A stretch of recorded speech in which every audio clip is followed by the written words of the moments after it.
Great, thank you, John. And well, as it's 8 o'clock or just gone 8 o'clock here, can I just say to everybody, good evening. I feel somewhat humbled to see so many people signed up for the event, and I hope that what I'll give you over the next 40 minutes or so is some insights into what I call my leadership journey, and in that maybe some opportunity for you to reflect on what your version of that might look like. So let me start by sharing my screen with you.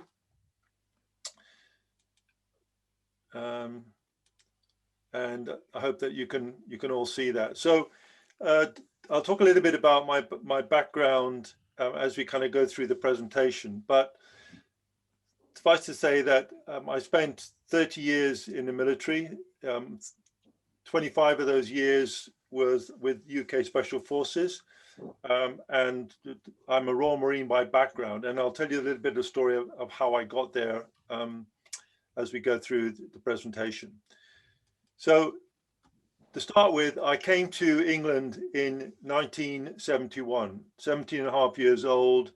I came to do engineering with a view to going back to and working in Kenya. I had been sort of sponsored by a firm called Mackenzie Dalgety, which were quite a big organization in East Africa at the time. And as what I would call myself a colonial boy, my single most lasting memory of stepping off the plane, because in those days, obviously, we didn't have the arms that come out at Heathrow Airport, and walking towards the bus, was seeing a huge tanker lorry being driven by a white man. And I make no excuses for what I've just said to the international audience, but many of whom will understand. But you've got to remember that I just spent 17 years of my life in a country where that never happened. And it was a massive cultural shock and change for me that was to really inform me for the rest of my life. I had lived in Kenya, schooled in Kenya. Kenya became independent in 1963. I had very many Black friends. It wasn't that I wasn't part of a multicultural society, but what I saw in the UK was just so unexpected.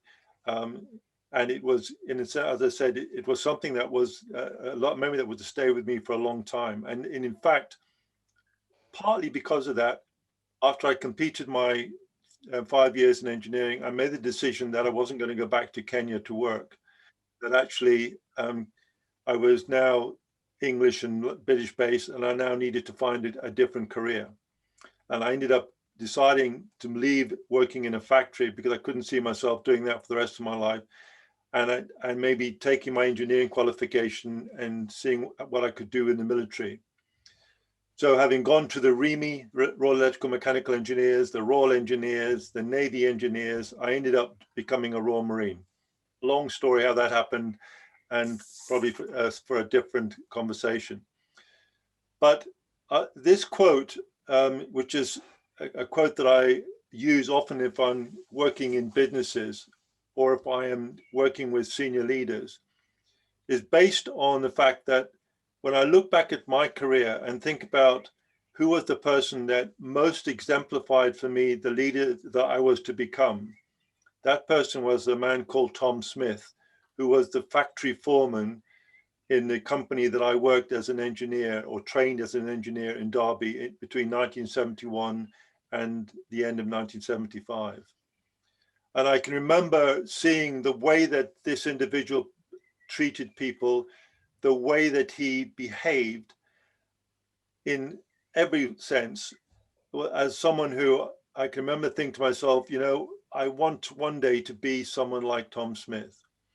And in many ways, when I think back to the way that I developed as a leader throughout my military career, that example, that experience was very much the thing that shaped my career. Now, the one thing about leadership is that it is something that is rarely attractive, because leadership is about taking on the challenge. And in this context, think of it as being the person who needs to go through door B as opposed to door A.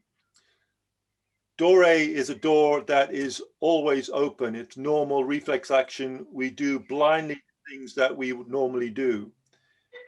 And I say to people that actually, if you think of it in this way, if you're a manager and you think yourselves as just as a manager, you're a door A person, because managers manage through process. They have a process, they make the progress work, and it's normal and routine. If you're someone who sees yourself as a leader, then you're a door B person, because once you open the door, there's a level of uncertainty about what you're going to face, but you're going with it. And if necessary, you'll make changes and you'll move things along as you need to on the spur of the moment. So that takes an element of courage. And if you think of courage, there are the pretty obvious ideas of courage, which are physical acts. And in my case, in the military, that might be doing something under enemy fire, or it might be a fireman going into a burning building to rescue somebody. But it's a physical act, a physical thing of doing. What's really interesting about physical acts of bravery is that very often the person who commits that act doesn't remember why they did it. And in many cases, actually doesn't really remember themselves doing it. And many of the people that I have cited for bravery during my 30-year career were very much like that. A lot of it is an impulsive action to do something because something's happening to a colleague, or they're really hacked off of what's happening to them. The second bit of courage that we know about is, of course, what we call moral courage. And this is really where you have the courage of your conviction. There's something that you're experiencing that you need to really put your hand up and say, this is wrong.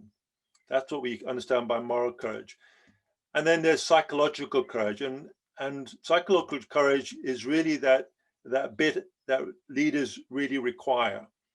Why do I say this? Well, because one of the key aspects of leadership that I think is really important, but let alone David, over 20,000 people in a Harvard Business School review said that one of the things that they most admired in leaders was vulnerability.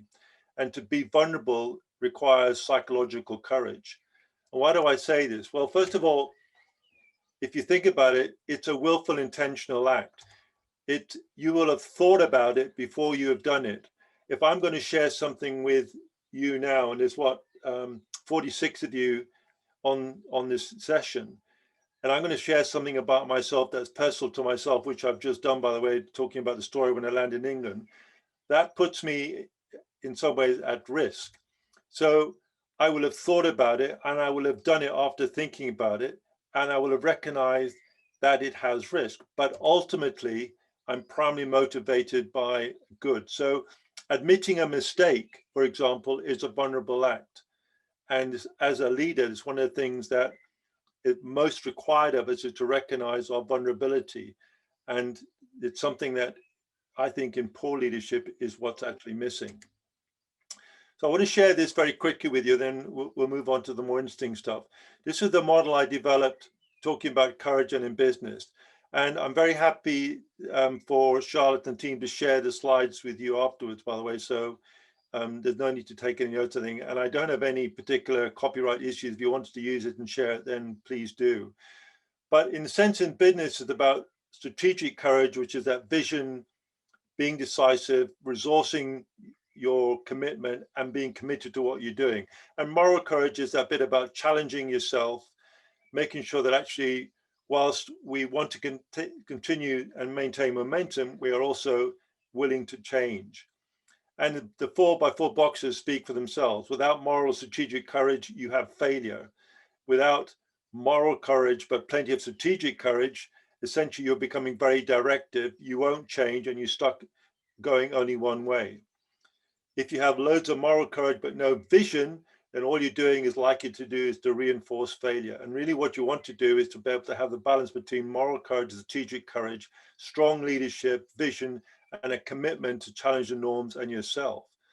So what do we as leaders bring to this? Well, I call this personal courage. Personal courage is about being exemplar. It's about physicality, or what I would call presence. leadership presence. It's about being humble. And classness is a really important thing for me. So my version of classness is based on the fact that within special forces, for example, when they were formed in 1940s, David Sterling, who is seen across the world as being a kind of founding father of special forces, one of the things that he advocated when he put his teams together was that no one wore rank. And the reason he did that was because his view was that leaders do not need rank. They should be identified by the actions they're taking, by being the example, by being present, by the humility that they're are demonstrating, by the trust that the men have in them, and if necessary, being vulnerable, that ability to say, yep, I got that wrong. And even so today, 2021, no one within the UK Special Forces groups wears rank because of this legacy, this need. Actually, we don't need rank to define us. Rank isn't what defines it, it's what we do that actually defines who and what we are. So thinking about personal leadership and why people follow you, this notion that, you know, it's, for me anyway, it's about being exemplar, it's about being present, having presence, having a sense of this is my leader, being humble, classlessness, trustful, and vulnerable. And I suppose if I was to leave you with a thought before my next slide is, you know, what do you want others to see in you? Which of these things that you see here do you feel very much represent who you are as a leader? And if I was to go in and ask people that knew you and knew you well, which of these would they say speaks to you? And if this is what is expected of you, what is the conversation that you might have with yourself about how this shows up in the context of what you do? Very often, I've heard the conversation between a leader and their leader or their boss, and the conversation often goes along the lines, this is what I expect of you over the next 6 months. If you are successful in this role, this is what I expect you to do. And of course, we end up wedded ourselves to trying to achieve that rather than actually saying, great, if that's what is expected of me, what do I expect of me in terms of executing that outcome? And how can I make sure that I do so in an authentic way? And I almost hesitant about using that word authentic because it is a probably overused word of military, of consultancy jargon, but it's for now, take it for what it is. It's important that in a sense, whatever it is that you do to achieve the outcome reflects the real you in so many different ways. So you heard this notion, the Warrior's Code. Well, where did the Warrior's Code come from? The Warrior's Code came from a speech I wrote in 1993. So I joined the Marines in 1976, February 1976, as a Marine because I wasn't able to make the officer intake in 1975 and I didn't want to wait until September 76. So I literally said, no, I'm going in, I need to go in, I need to start doing something. I'm not willing to wait around. And at the end of recruit training, I was fortunate enough to be awarded the King's Badge.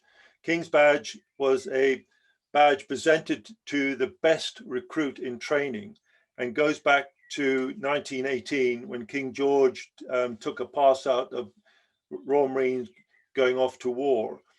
And said from that day onward, the top recruit in training would be awarded the King's Badge, be worn on his left sleeve, regardless of whatever rank he was to achieve.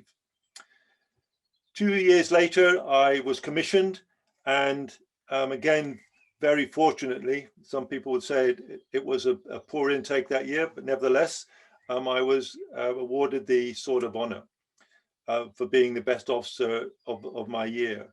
And bizarrely enough, I found out 20 years later that I'm one of 3 people to have done the double, as they call it, in its history of the King's Badge. So in some ways, it was a nice thing to find out, but didn't make any difference in a lot of ways. However, what it did do was very much become part of who I was, in the sense that I felt that there's no rite of passage. Your rite of passage comes from the fact that you've been in the ranks, and therefore to lead people from the ranks, that for me was an important stepping stone, to come from the ranks, therefore to be better placed to lead the ranks. So 1977 saw me commissioned. 1980, I volunteered to do Special Forces selection and joined the Special Boat Service, which is the US equivalent of the SEALs. And in 1993, I actually was promoted Lieutenant Colonel and took command of the SBS. And in that October, I stood in front of the 500 men and women who made up the Special Boat Service and gave them, if you like, my introductory speech. What I did was, and I only reflected on this in later life, not at the time, but what I did was frame a conversation around, this is me, this is what me expects of me, and more importantly, this is what me expects of you. And I did it using 10 bullet points. And the 10 bullet points are the bullet points I'm sharing on the slide with you now.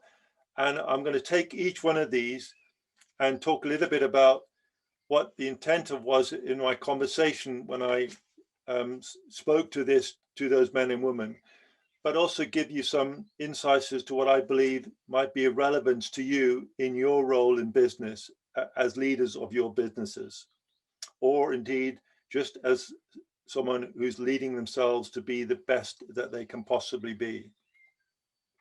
So the first thing I said to my men and women was that I am here to serve as your commander, mentor, companion, and brothers in arms. And what I meant by that was that I recognize that as a commander, commanding officer, I needed to fulfill a number of different roles.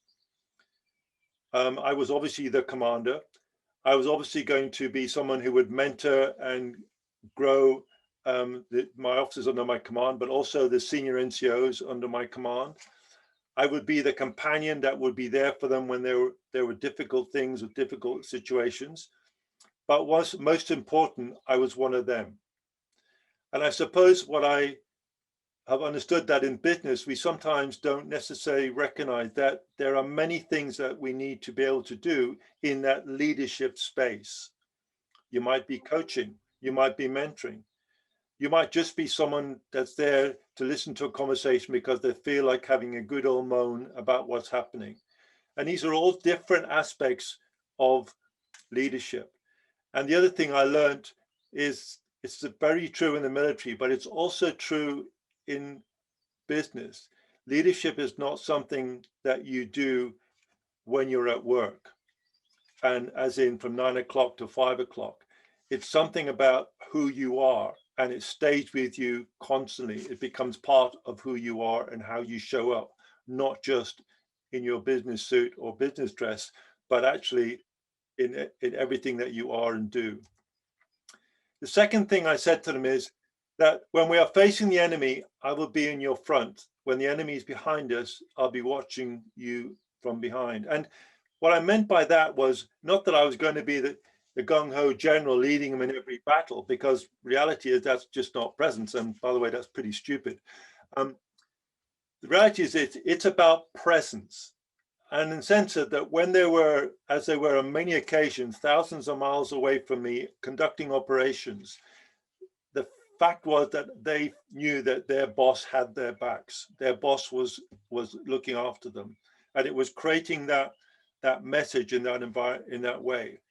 And in this distributed world that we're working in now, that leadership presence is what's most difficult to exercise, because your workforce is distributed across many different continents in some cases, different time zones, but actually right now in the pandemic, they're not even in your office.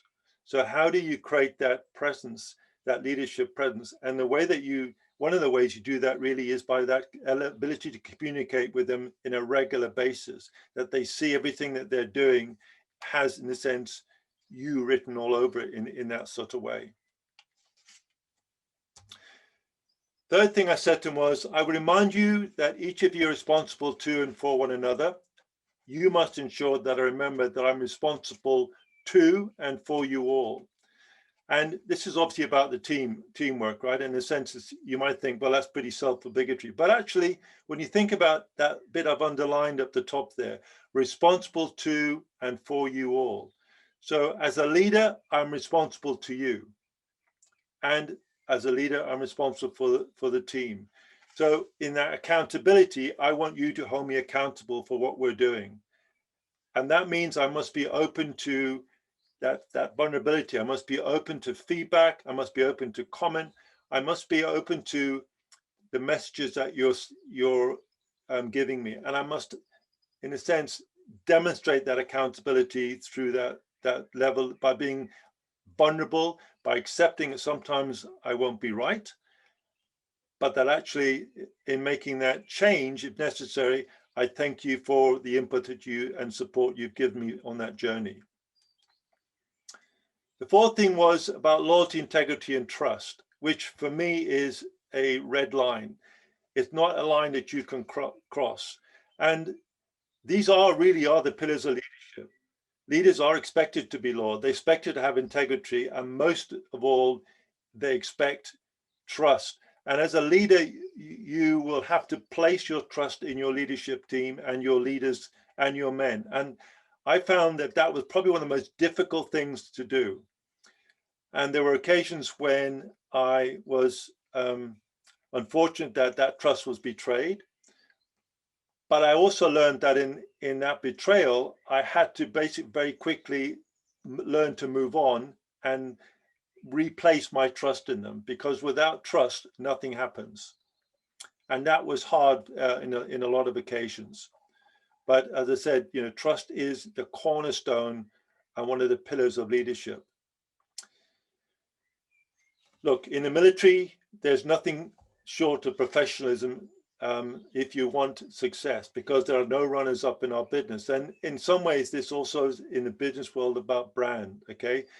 Brand will be the thing that most defines your success in business. Without it, your business will fail. Or if it's damaged in any way, you'll fail. Same is true of leadership. Leaders set the bar for others and need to set their own bar even higher. And sometimes you will fall. And that's okay. We all learn from that. I can't say that everything I did in my military career was successful. It was not. I remember being accused once of being the most indecisive leader that this person had the privilege or unfortunate privilege to work for. That feedback, I can remember that when I got that feedback, the impact it had on me. It was almost like being in combat. I just literally had mirrored vision. My hearing kind of went dull. It was such a shock to get that in a group that was very busy trying to sort out a particular situation we were in. But I very quickly realized that, you know what, he was right. What he wanted from me at that moment wasn't, well, I'm not sure. He wanted a leader to step in and be decisive. And I've never forgotten that particular moment in that feedback. And indeed, Bruce Rioch, who was my senior NGO, who gave me that, and I became great friends. Well, we always were friends, but remained great friends. And I professionally thank him every time that I'm faced with a difficult decision and need to step in and be decisive in that way. As a commander, my job is to make sure that they are able to do their job and do it well. So for me, in the commercial space, what I learned was that means I need to make sure that I invest not only in my team, but also in myself. So if I'm highly trained and highly motivated, my team will be as well. And I found that empowerment was an amazing way of getting the very, very best of people. And I give you a short story here. So I was on an aircraft carrier. We were about to conduct an operation, and I was in the operations room with the captain of the ship and his team, all of whom were commanders, majors, sort of level. And they were briefing me and my number two on what we were going to be doing in the context of his part of that. So we were going to be helicoptered off with our insertion boats underneath. We're going to be dropped in the water at this particular point. That would mean that we then have X amount of time between the drop-off point, etc., to get to the target. And I felt that the timings were very ambitious and very tight, but actually that person who really needed to be here to put their, if you like, their print on it was the person in charge of my boats, my coxswain. And I asked the captain permission if I could bring my coxswain into the briefing. The captain, being a Royal Navy man, said yes, didn't realize that my coxswain actually was a corporal, so somewhere quite far down from all the people that were in the room. And in a Navy ship, it's very unusual for anyone below the rank of Chief Petty Officer, and there's only one of those allowed in the ops room. Everybody else is an officer. So you can imagine there was a little bit of unease as this young man walked in wearing his tracksuit, his blue issue tracksuit. And I laid out the timetable and plan for him. And I asked him, I said, so Corporal Walpole, tell me, what is your take on this? And you could see him, he was obviously very nervous, but he basically stepped up and he looked at the chart and he said, well, boss, it won't work. We'll have to move HR forward 2 hours if we want to do this. And there was then a very palpable change of mood in the room, because the commander, who had obviously done the planning, was now being questioned by a young NCO, non-commissioned officer. Anyway, move forward very quickly. At the end of the operation, when we were deservicing our equipment in the hangar of the aircraft carrier, the admiral and his, the captain and his entourage walked across the hangar towards us.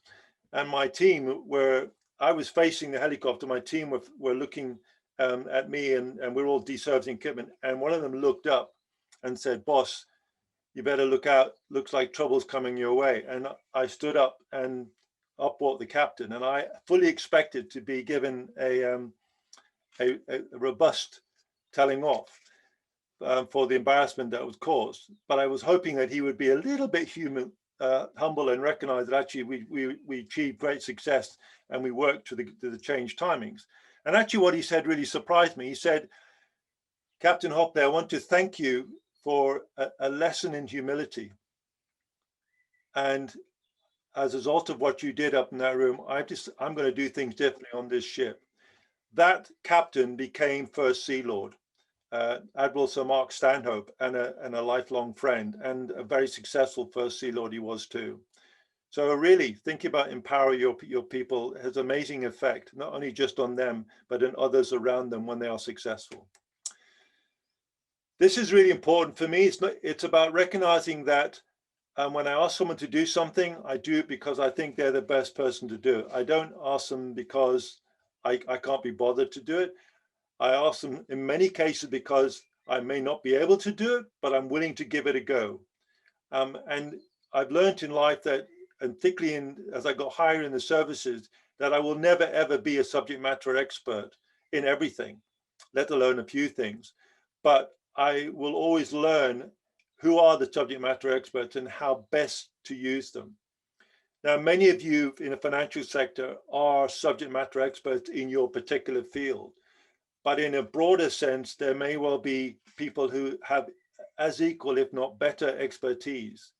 The job of a leader is to recognize who they are and to make sure that they're able to give of themselves their very best.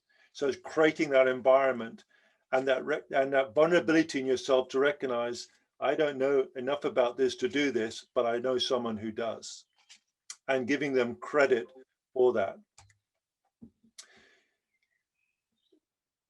This is about modesty, humility, right? Success is a crown, wear it with modesty. Humility is, and humility, failure is a burden. It's one of the last things that I did before retiring from the deputy commander of UK Special Forces, was I helped push through a contract, which we now all sign, which is designed to try and stop the sort of plethora of books and everything that's been written out there, because I really believe that this doesn't do us and our brand any good at all. It really is about being modest and being humble and recognizing that actually our training and our equipment and our ability to leverage many different aspects of the service environment. So, helicopters when we need them, aeroplanes when we need them, fighter jets when we need them, are something that the regular forces are just not able to do. And for that reason,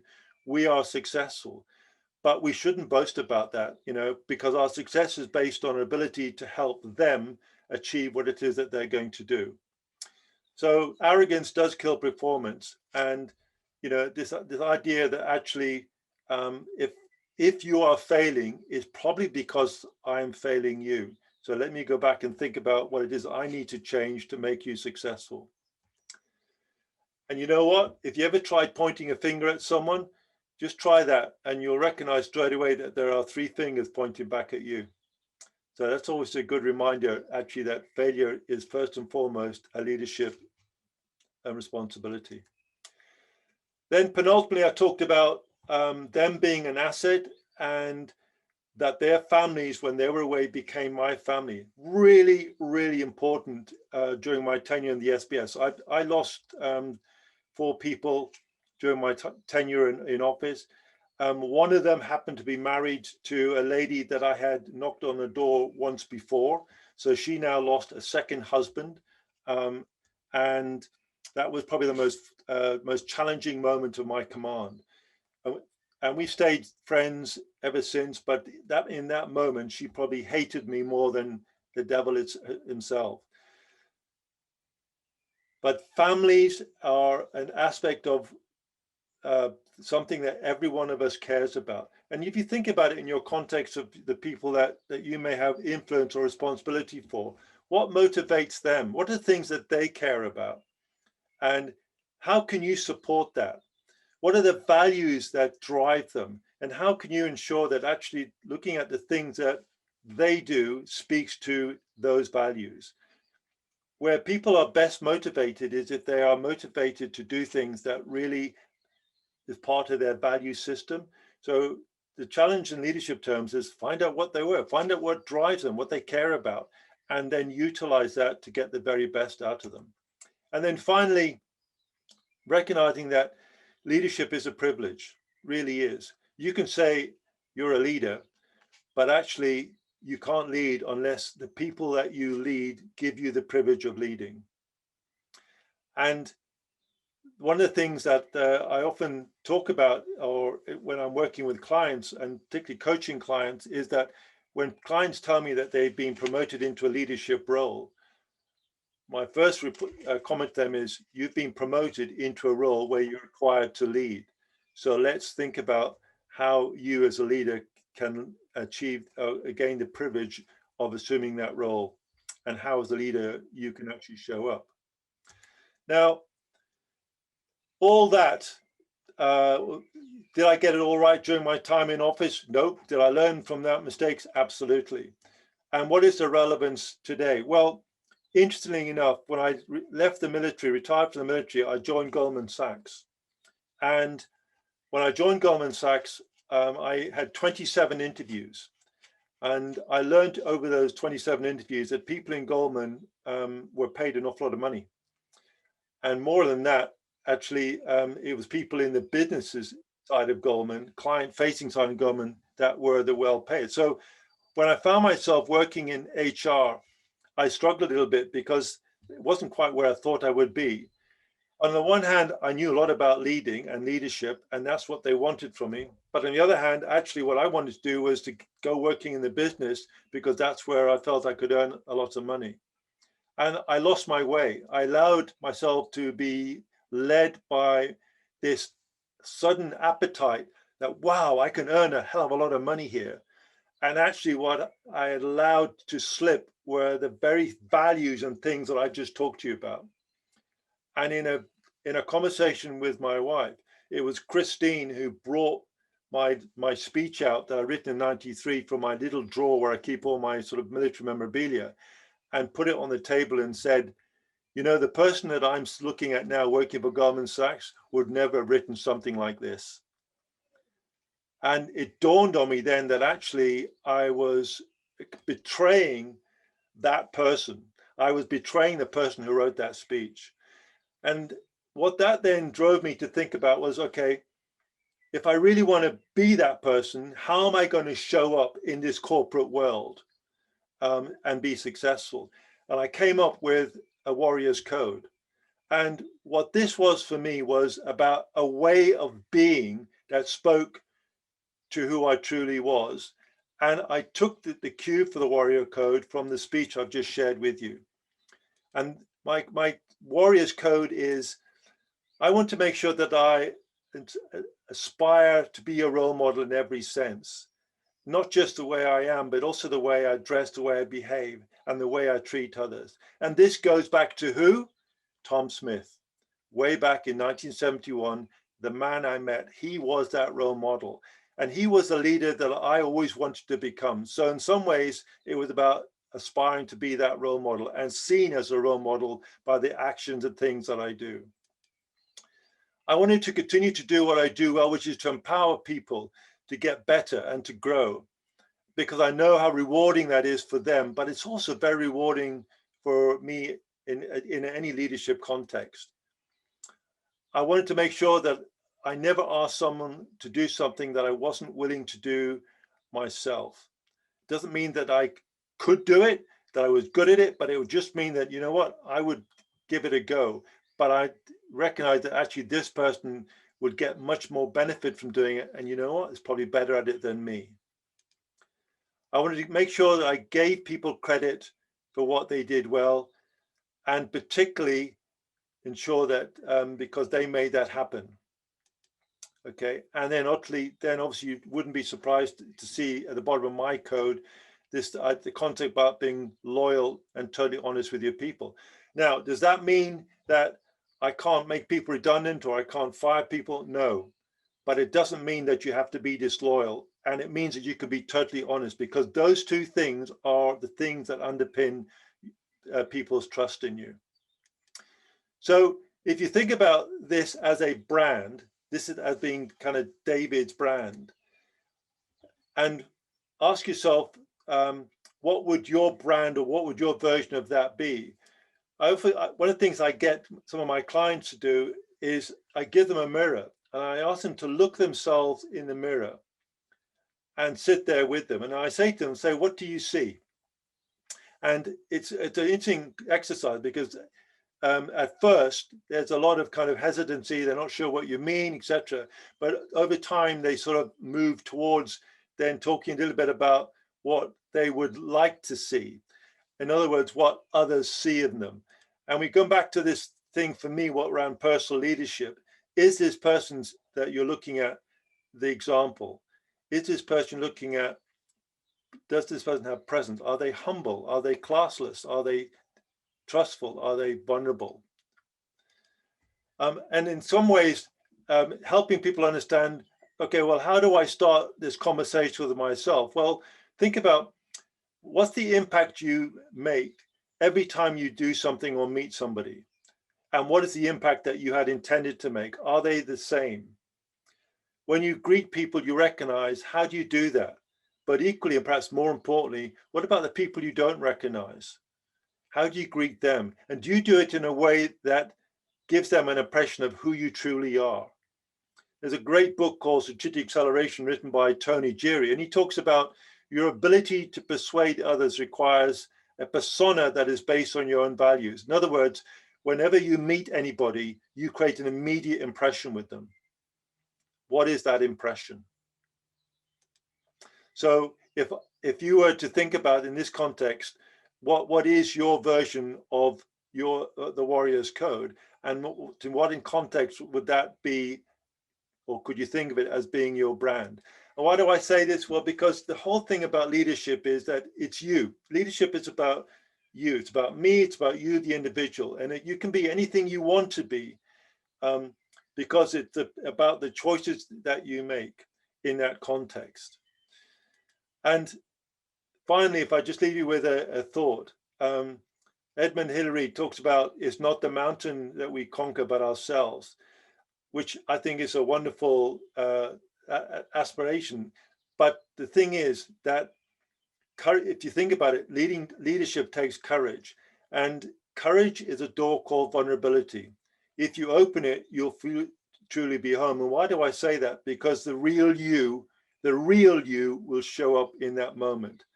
And if that real you is the leader, then you are truly home. Thank you for your time this evening.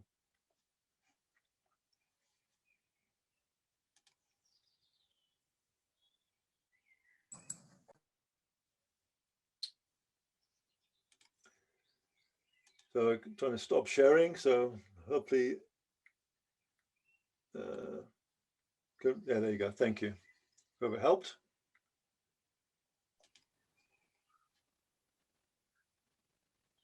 I'd like to invite questions for David.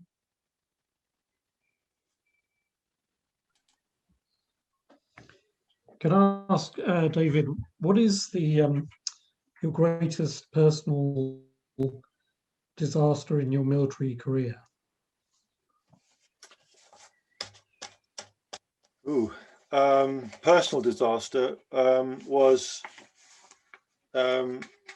I was court-martialed in 1983. So I was supervising an operation where one of the people involved died, and because of the nature of the operation, the system felt that they needed to hold a board of inquiry. The board of inquiry found that in the true sense of the word, there was negligence on my part as the supervising officer. And the decision then was that they were going to court-martial me. But I suppose it was also a legal thing with the legal system, just because the death had to be accountable. And I received a reprimand. In those 6 months between the board of inquiry and the general making his decision, my wife miscarried because we didn't know whether we were going to survive this or not, if I was going to be able to stay in the military. And you know, for me, it was a really, really dark time. I felt betrayed by a number of people who could have said something but chose not to because they were senior to me, and they felt that their careers may be impacted if they got involved in the court-martial. So they chose not to give any evidence, etc., which left me on my own. So that was probably the most defining moment of me. I survived because when the commanding officer decided to relieve me of my command, the 24 men who were under my command made it very clear that they would resign. And Jonathan Thompson, the then commanding officer, was so taken back by this that he chose at the time not to. Later on in life was one of the people responsible for my promotion to full colonel. So yeah, that's I haven't shared that story with many people, so thank you for asking me.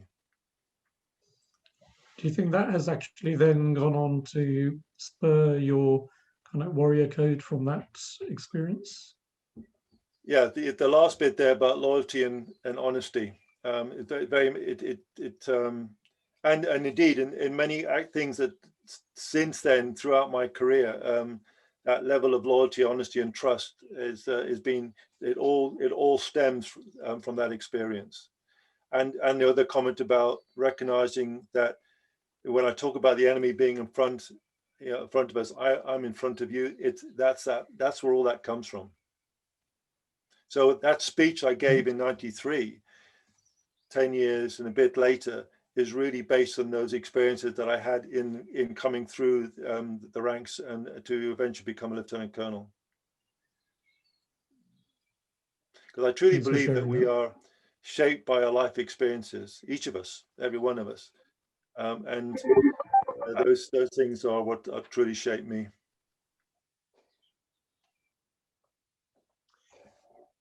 David, have you been following this this transition in China where the diplomatic corps, the Chinese diplomatic corps, is sort of abandoning what I would refer to as, traditional diplomacy language, and you've got this sort of wolf warrior diplomatic corps emerging in China. And what do you think of that as a leadership model?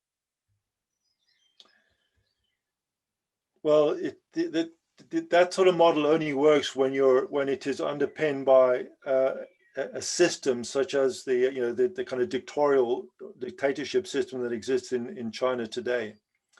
That model couldn't exist and function in what I would call a democratic society or democratic system where your actions are held accountable. So they are able to do that because of the power base from which they come from. And if you look across history, there have been many times when that country, and as well as many others, have had a similar sort of, if you like, warrior ethos or approach from the diplomatic corps and others. And that is because the military might and the system that underpins it, which is only accountable to the one person in many cases, they're able to do that. Thank you.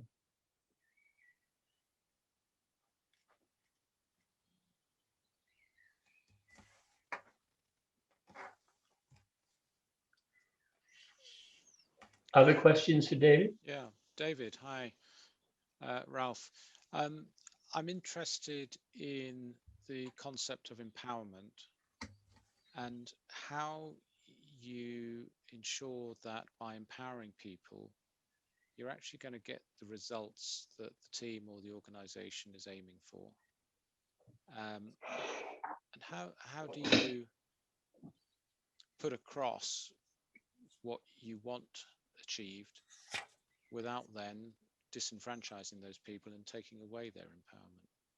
Yeah, so it's a great question, Ralph. Thank you. So for me, empowerment starts with a shared vision, or a shared outcome.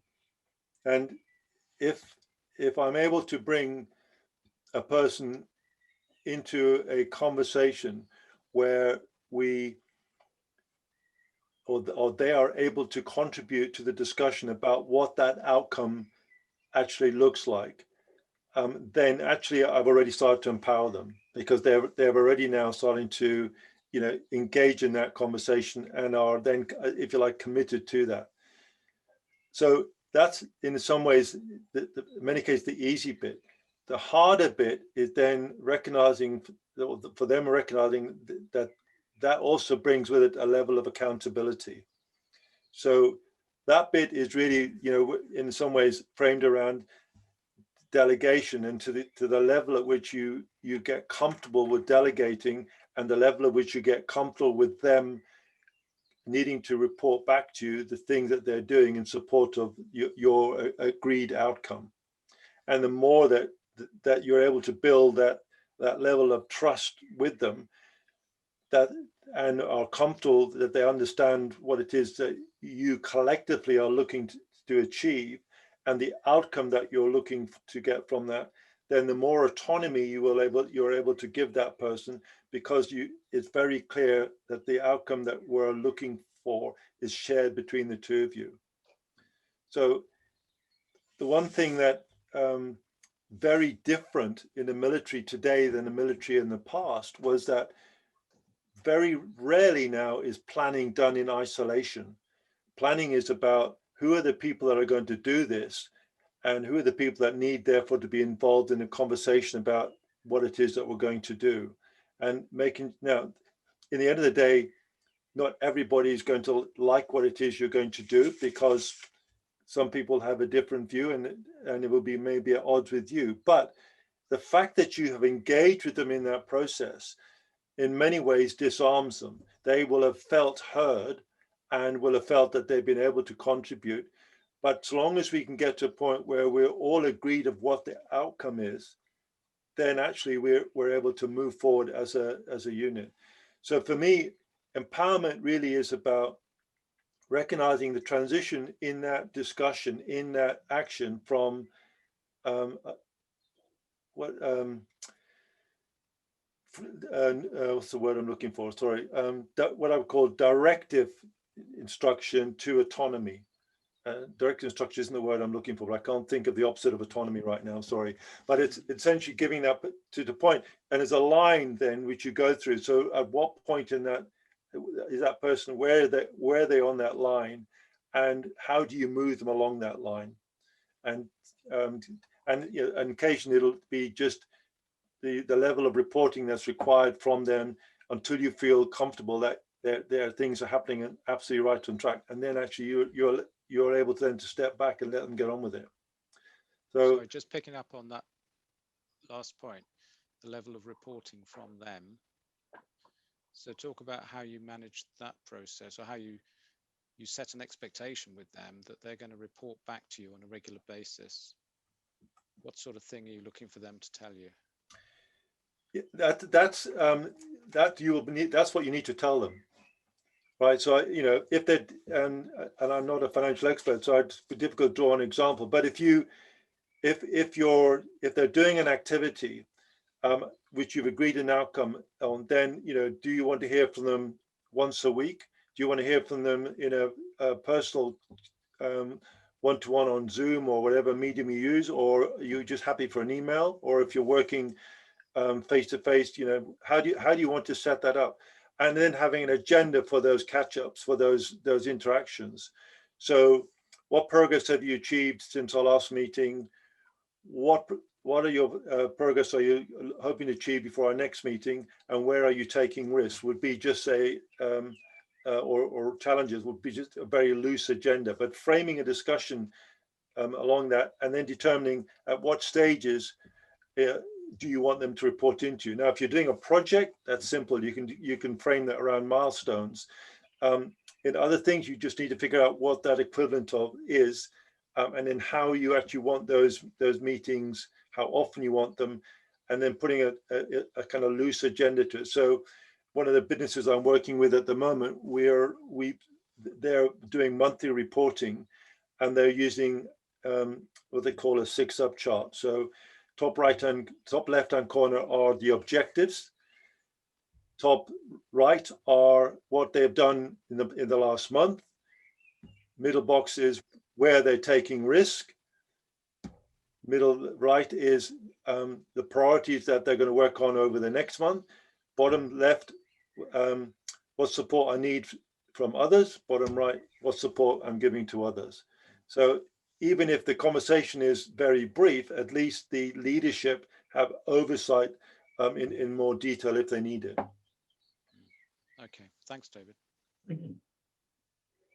David, first of all, congratulations. It was a really fabulous presentation, and I was really impressed with your collegiate approach and your stories about how much you learned from a junior manager early in your career. Can I ask you how typical you think you are of military people who've moved across to industry? I mean, sadly, a couple of the people I've dealt with in those positions have been very autocratic and haven't been team leaders and have ordered people rather than asked people. Yeah. Well, Robert, thank you for your comments. And yeah, I would say that I would say I'm a little bit untypical in a lot of cases, and but the one thing that I share with a lot of my colleagues, particularly who come from a special forces background, is that we are much less autocratic in that way, if at all, because actually that's not how special forces works, ever has worked. The challenge you have, and I've spent a lot of my early life when I was at Goldman for the 3.5 years we're there, I set up a citywide network of ex-military who and the challenge that you have raised there is one that was very, very common and probably still is, and largely driven by the fact that you've taken someone out of their military environment where they felt very safe. They kind of knew all the stuff that was going on, etc. And you've placed them in an environment where they feel under threat. And part of the way that then they react is that, you know, in a sense, they need to feel in control, because the level of accountability which they're being placed at is very, very different than that in their military career, which, by the way, everything that they have done has been a learning process to get them to where they are in that time in the military. So, you know, everything I did in my military career, well, from going through officer training, 2 promotions, going to the junior division of the Staff College, 2 promotions, going to the senior division of Staff College, and all the promotion experiences that I had was a carefully choreographed career progression. You take someone out of that environment and you look at them and say, well, you're a major in the military, so I'm going to put you in this job, which roughly about the same. And suddenly there's been nothing that's got me here. And so sadly, in many cases, that struggle has meant that people really tend to revert to needing to be in control, because they don't feel or have the trust of those that they're working with them, because they don't recognize them. They're not soldiers. They don't recognize them who they are. And that transition can take quite a bit of time.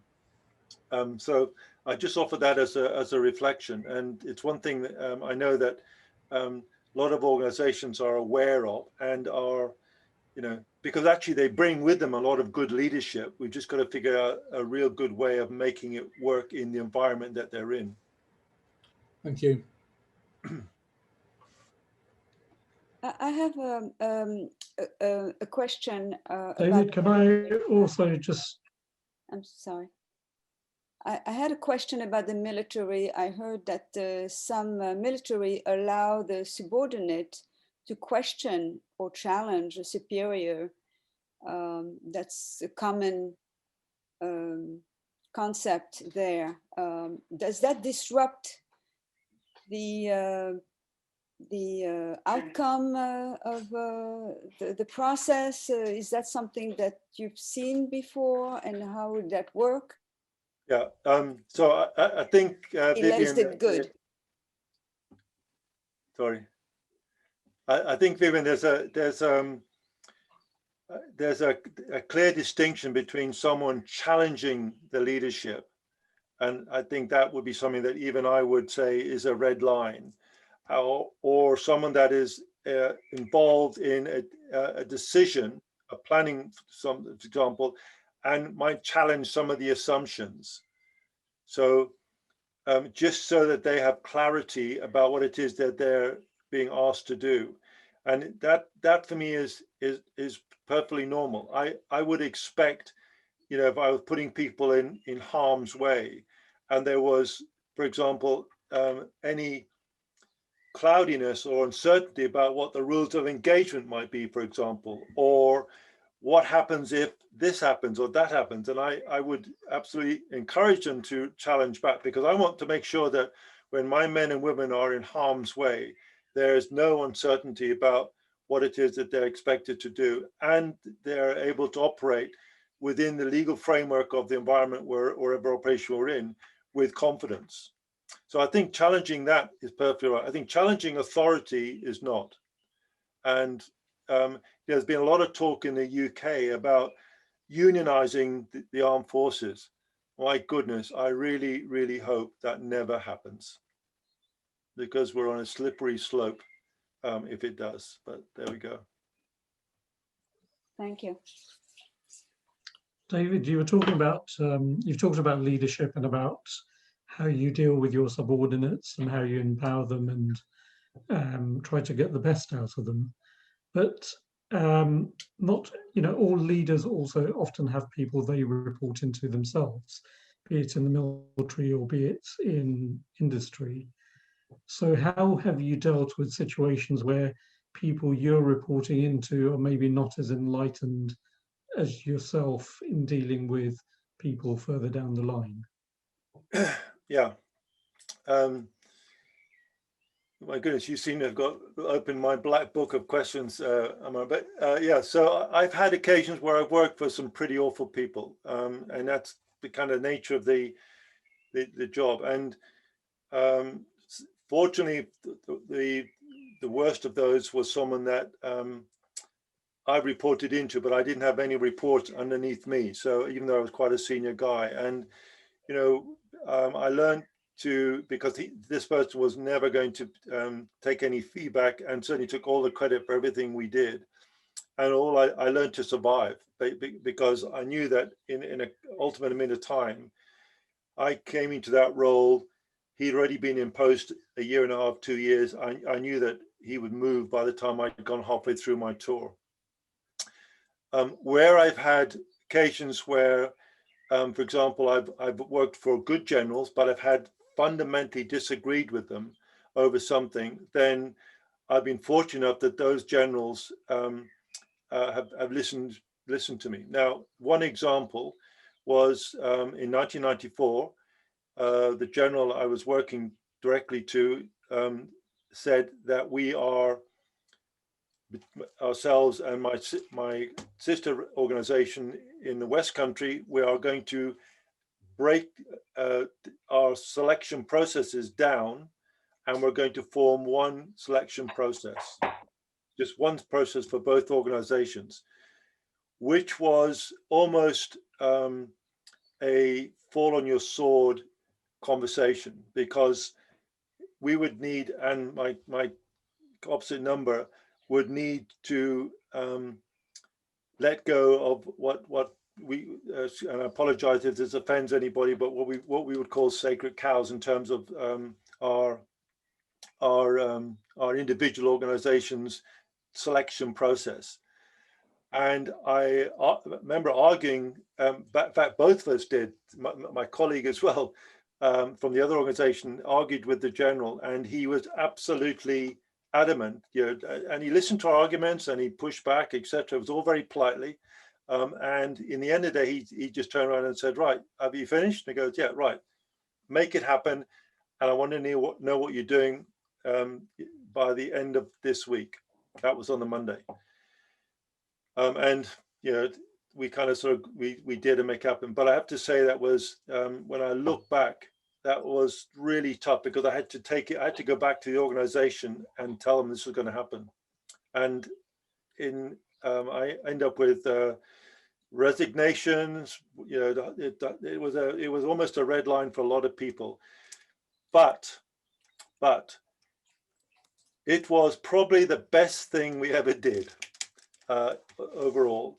And the one thing that stuck in my mind by the general's arguments was that, look, if we don't do this, it'll be done for us, because as an organization, we are too small to sustain the cost of running two big departments who are running selection and training process.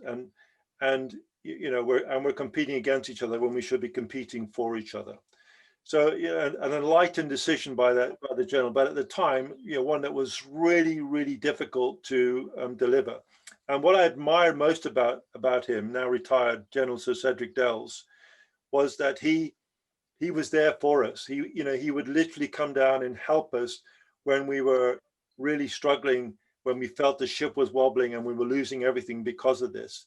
He had a great sense of presence and very people orientated, to be there to sort of help us, you know, if like get over this in that way. I'm not sure if I'd answered your question there, but anyway, I hope there was elements there that resonated, Alma. Thanks very much. Okay, perhaps one more question for David before we close. David, I'd like to ask a question. I was listening to what you were saying about leadership not requiring rank, and that really interested me, because I worked in an organization where that was the culture, and we were all expected to be leaders, which was all well and good in theory. However, when it came to the practice, what it meant was those who could shout the loudest and those who spoke the most were the ones who were seen as leaders.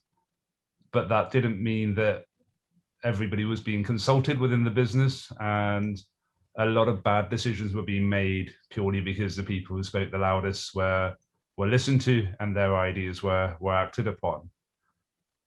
I just wanted to hear your thoughts about how an organization could deal with that and, you know, make sure it's more of an inclusive culture where everybody is a leader, regardless of how loud their voice is.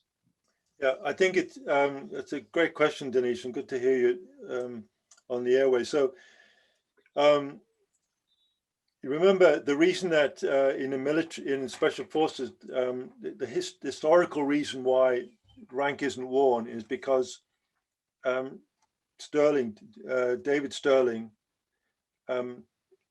view was that a leader should be recognized by the things that they do, the actions that they take, the way that behave, not by what's on their shoulders.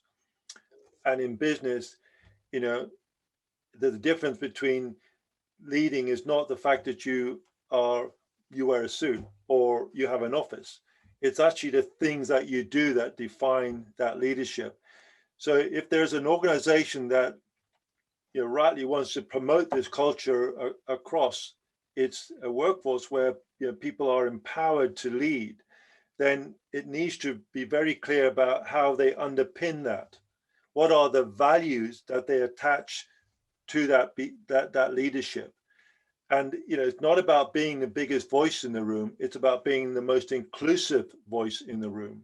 So these values, which some businesses call principles, I actually think a principle and value are two different things, but there we go, are the framework, if you like, that is needed in order to make that leadership culture work really effectively.